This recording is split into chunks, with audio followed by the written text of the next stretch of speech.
There's a lot we can learn from the greats, so in today's video, I'm going to take 10 of my favorite double bass soloists and learn what they have in common. How do they carry themselves on stage? Are their eyes open or closed? What does their posture look like? So if you want to learn what the greats have in common and how you can apply it to your own playing, you're in the right place.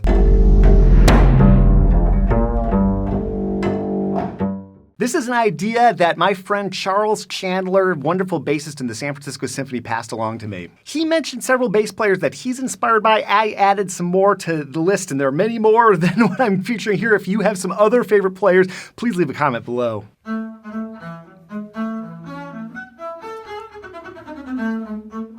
So a few observations right off the bat, and these will carry over to many, most, maybe all of the other folks on this list. So you can see that the weight is balanced very well in both of her feet, and also that she has a bit of an athletic stance, meaning she is leaning forward on the balls of her feet, and it's almost like she was going to jump forward or shoot a basket or something like that.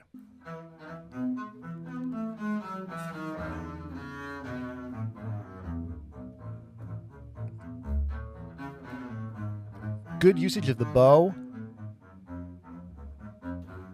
Not stuck in one spot on the bow.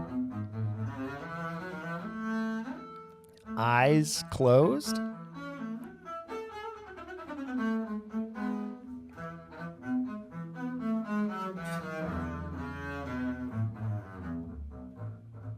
And you can also see her posture adapting to the low positions versus the high positions. It's one of the challenges of bass compared to some other instruments, is there's just so much that you have to accommodate in terms of the size of the instrument.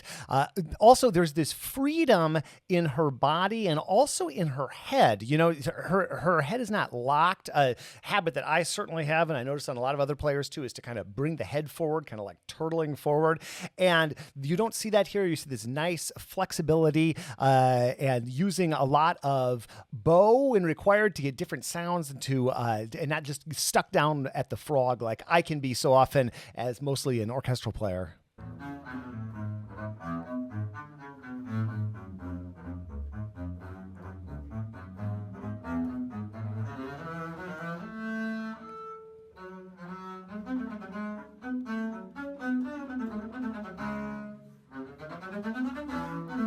Notice how she maintains a little bend in the knees, that athletic pose.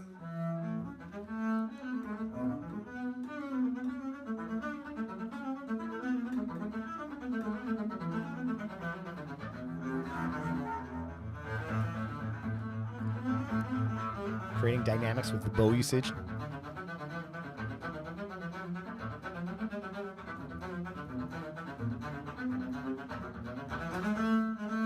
Look at that bow usage.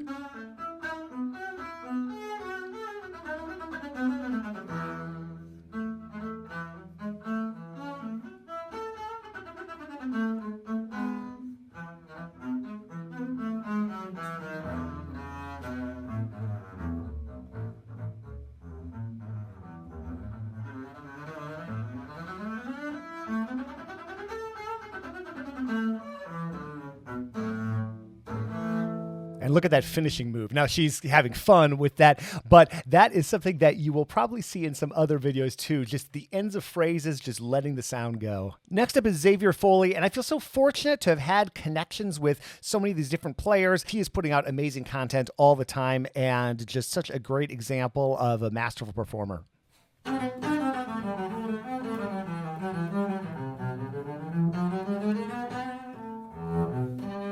Now, we can't see his feet like we could see with Mikyung, but you can see that he is also very well balanced in both legs. Not quite as much of an athletic pose, but he's also a taller guy, and just everybody's got a little bit of way that they approach the bass depending on their size and shape and their bass's size and shape. Watch how free he is with the bow and how confident he is in terms of exploring different parts of it, and also just watch how free he is with his head.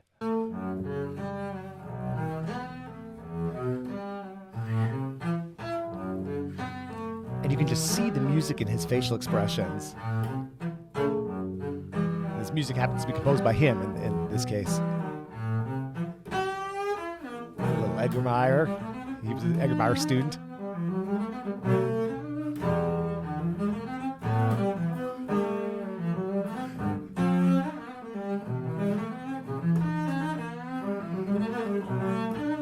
And he is leaning into the bass a bit, just like Mikyung. Slightly different approach.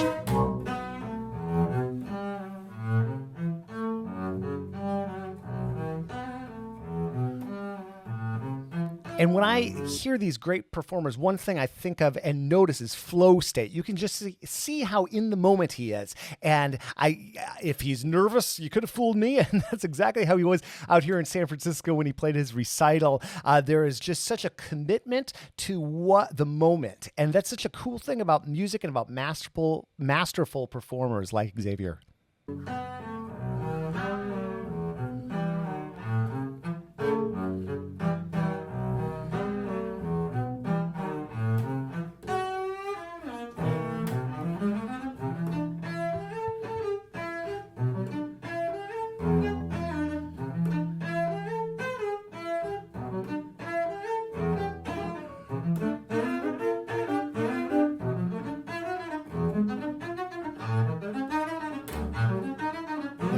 In the bow arm too, you can just see that everything, there's power, but there's also freedom.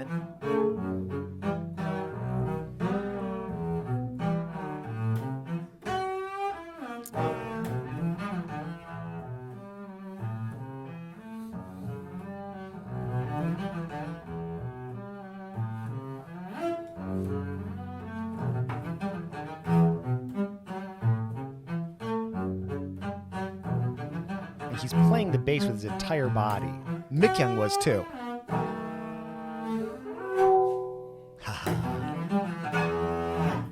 Finishing move. Another one. A little Bach.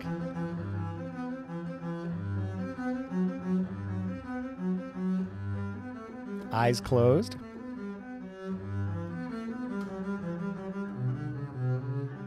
And you'll see as we go through these, we've got some French bow players, we've got some German bow players. There's a degree of variety in the bow holds for all of these players. And just like every string player is kind of a signature vibrato, especially the ones that would be in a video like this, I think that just the way of approaching the bow can be very personal. And our body shapes are different too. So people find different ways to accommodate the bass. And because just the bigness of the instrument and we're kind of always in an extended position, I think finding that magic formula that works for you is just so key as a bass player.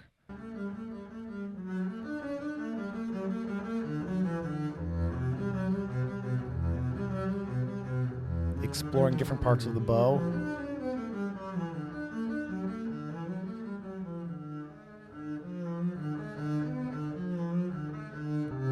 That athletic pose, Lorraine's got that too, leaning forward a little bit. Not bass player pose, which is hunched over. She's over the bass because you kind of have to be, although when she goes down low, she's upright. The head is loose, is looking out. I remember Gary Karr talking to somebody, maybe me, or maybe I heard about it, but he liked to practice and probably still likes to practice in front of a window, so he would look out. That is one of the things I've told so many students. I think that's such a great takeaway. I hope I'm getting that right, Gary. But just projecting your energy outward rather than inward and down. That's such a thing that we fall into the trap of on any instrument, but certainly us bass players. And you can see, even though Lorraine's not in a concert hall here, she is projecting that energy out into fill whatever space she happens to be in.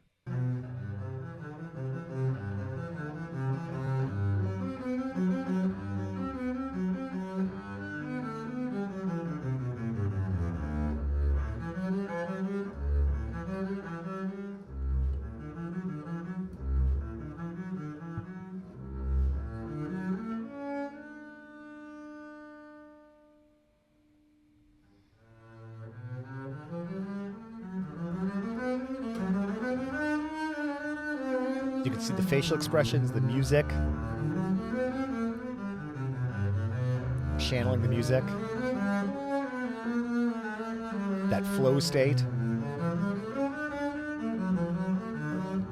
And if you took the bass away from her right now, if we just erased it from the frame here, she would be standing in a posture that is pretty normal. You know, she could be shopping at the grocery store or taking a walk or anything like that. She's not hunched over. Her shoulders aren't in a weird angle. And that is definitely a commonality I've seen in all three of these players so far, is just having a natural, kind of neutral but athletic posture, poise with the bass. Dominik Wagner, what a cool performer. And he was also at that Braditich 2017 International Competition, the first prize winner for that. I recently had him on my podcast, and just such a fan of this great artist and performer, and the first player that's sitting that we've seen so far. And I think it's interesting to see how that freedom that you see in the first few players who stood, how that translates over to a seated position.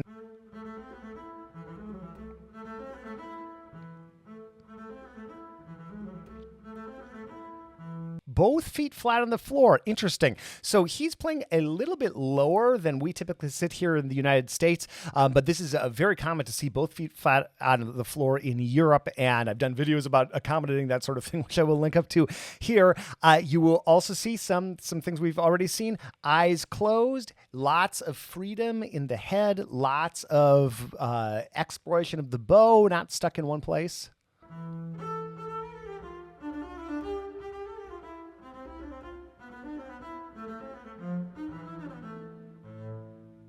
Finishing move, facial expressions. He's in the moment, in that flow state.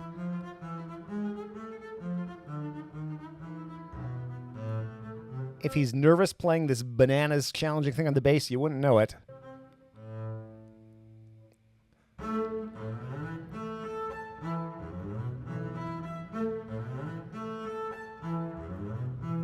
Really exploring the distance between the fingerboard and the bridge.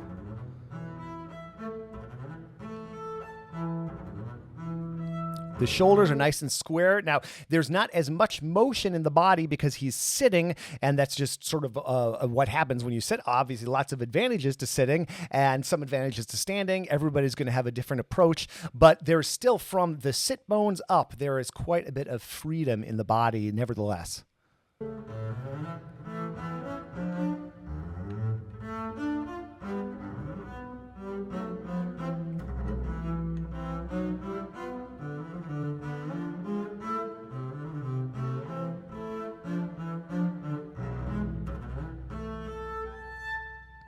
Look at that finishing move. Playing some Rabbath.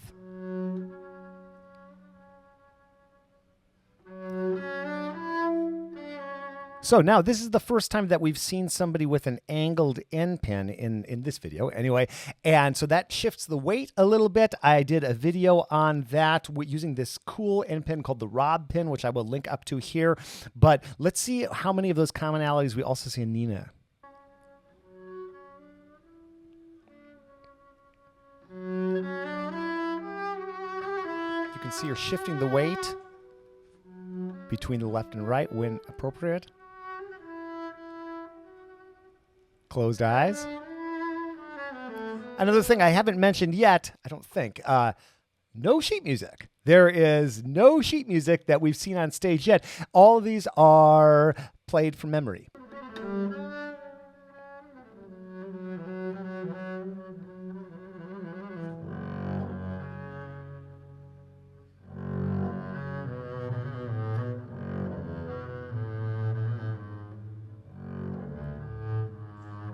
Focused, composed. All these pieces obviously are different character too, so there's a different body motion depending on the piece, but you still see that composure. You can see that music just channeling through Nina.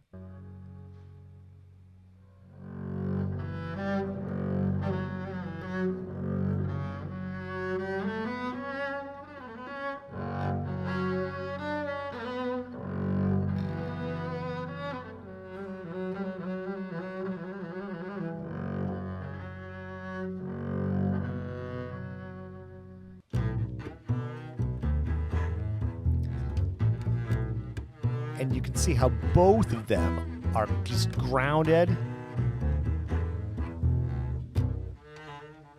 Making eye contact when necessary. Both loose in their own way. Athletic pose from both of them. And this video is covering players with the bow, but obviously we could do a jazz video in a similar vein. And if you want that, let me know in the comments.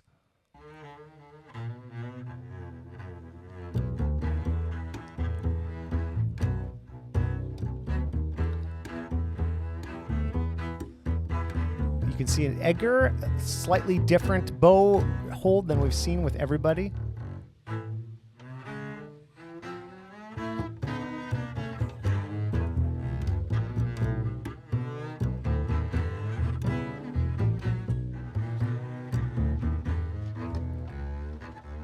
Oh yeah. Go Christian. It's interesting, even though their personalities maintain as they switch from arco to pizzicato. I guess what else would you expect? But Christian has this just like radiant joy playing and looking around and making eye contact. Edgar is really like in the zone. He's got this like mellow sort of approach to the bass. Both very indicative of their personalities if you've ever seen them in interviews or followed along with them.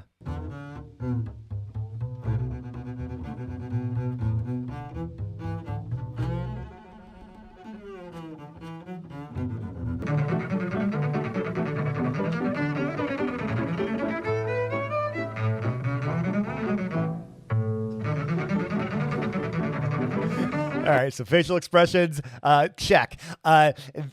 Energy headed out into the audience, check.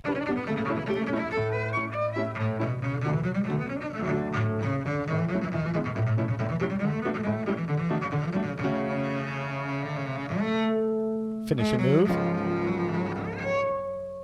Finishing move.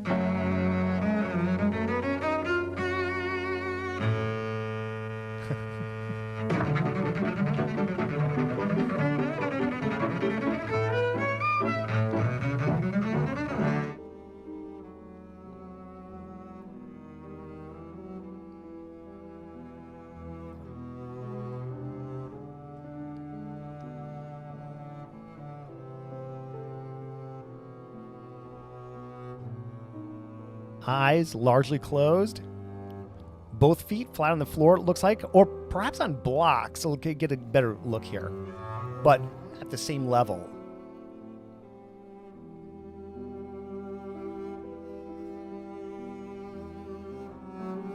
See, she's just in the moment. That wonderful flow state that we're all looking for in our playing. There's a looseness in the upper back and shoulders, the head. Not afraid to get close to the bridge. And really getting that amazing kind of Gary Karr quality sound. Getting over the bass, but not like closed over the bass, like hunched over the bass. She's still, while seated in an athletic pose, she's leaning into the bass.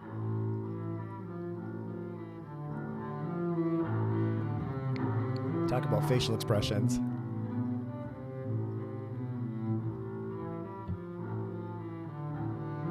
You can also see how in touch he is with just the sensations of playing the bass. And it's like, I think it seems like he's just smiling and enjoying the vibration of the bass and the moment. And Francois closes his eyes, but then they're open maybe a little bit more than some of the players, but just the obvious enjoyment of the moment and the flow happening is something that I find so evident in his playing. Also, the flexibility in that bow arm. Talk about grounded. Both feet on the floor like that.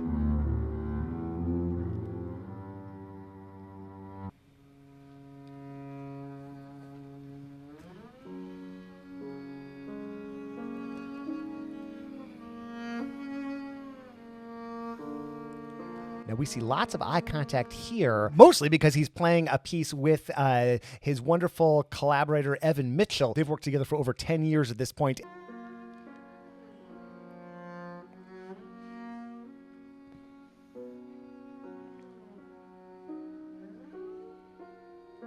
taking all the time in the world to get to the next note,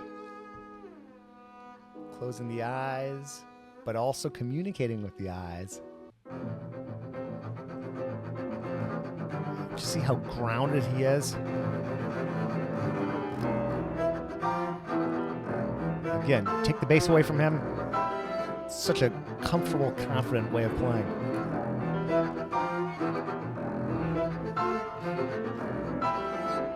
Using all the bow when it's appropriate. Freedom in the head.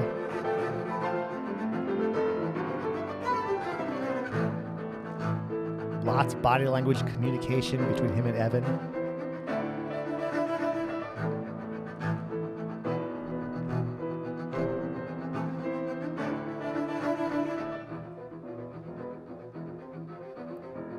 That groove.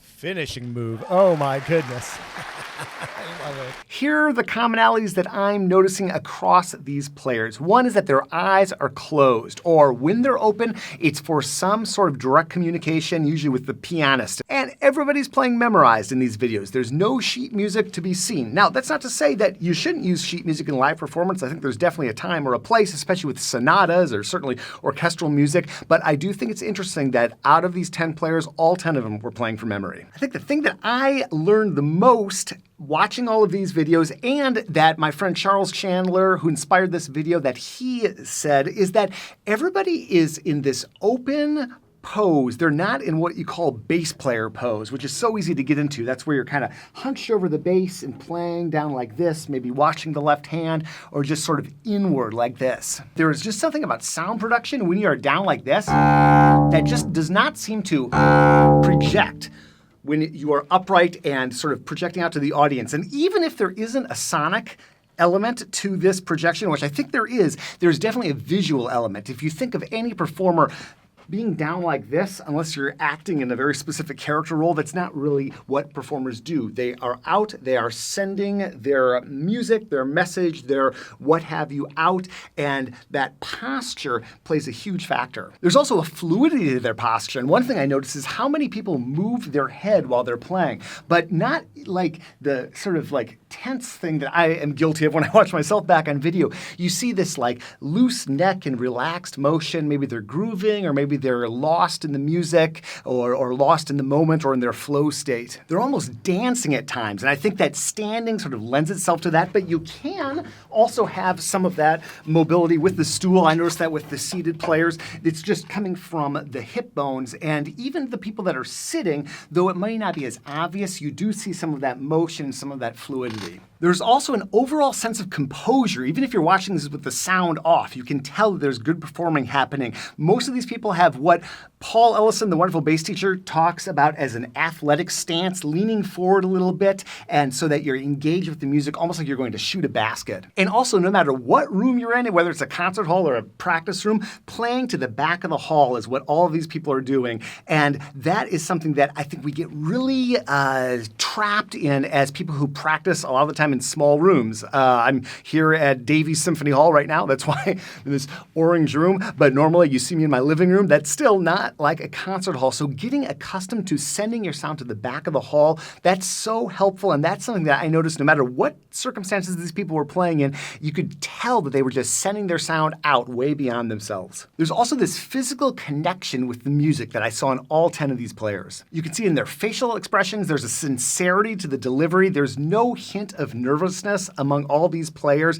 It's just really a flow state, a connection with the music. It's Jason from the future editing this video now, and I realized I forgot to mention another one of those commonalities is using a lot of bow, a lot more bow than I find myself using at many times, and it's something I've been thinking about and trying to incorporate, particularly since talking with Robin Kesselman about bow speed geography, but just in general in my own playing. So how can you apply these lessons to your own playing? Well, here are my ideas. First of all, record yourself. Video and audio are super helpful. I make a practice of recording myself at least a little bit every single day. I use my practice at Modacity or my phone or video camera or whatever I happen to have. But watching and listening to what you really sound like, that's going to take you a long way. Also, practicing in front of a mirror, just looking at how you are delivering, that will change a lot of things. Just global things. How are you standing? How are you projecting? How are you delivering your music to the back of this practice room in this case, or the back of the concert hall in other cases? Also, this is something I remember chatting about with principal bassist of the Chicago Symphony, Alex Hanna. Commit to playing musically from the start. Don't practice, perform. Because if you wait until things are perfect technically before adding musicality, you're just never going to get there. It's not going to happen. And whether it's these 10 players or other people you find inspiring, put those recordings on as you're unpacking your bass, as you're getting ready to go, maybe as you're cooking dinner at night. Any of those times when you're not actually practicing the bass, put these players on and get some inspiration. Watch how they play, turn the sound off, and just watch how they deliver even without being able to hear it. And there are so many places to draw inspiration from. Many other styles. This is classically oriented, this video, by and large, but of course go way beyond that for your inspiration and go way beyond the double bass. I love the double bass, but I listen to violinists, I listen to cellists, I listen to saxophone players, I listen to singers, I listen to pianists, and I draw inspiration from all of them. Finally, make it a daily practice. Schedule it, do it. It will become a habit, and if you want to learn more about approaching practicing, check out what we've got linked up here.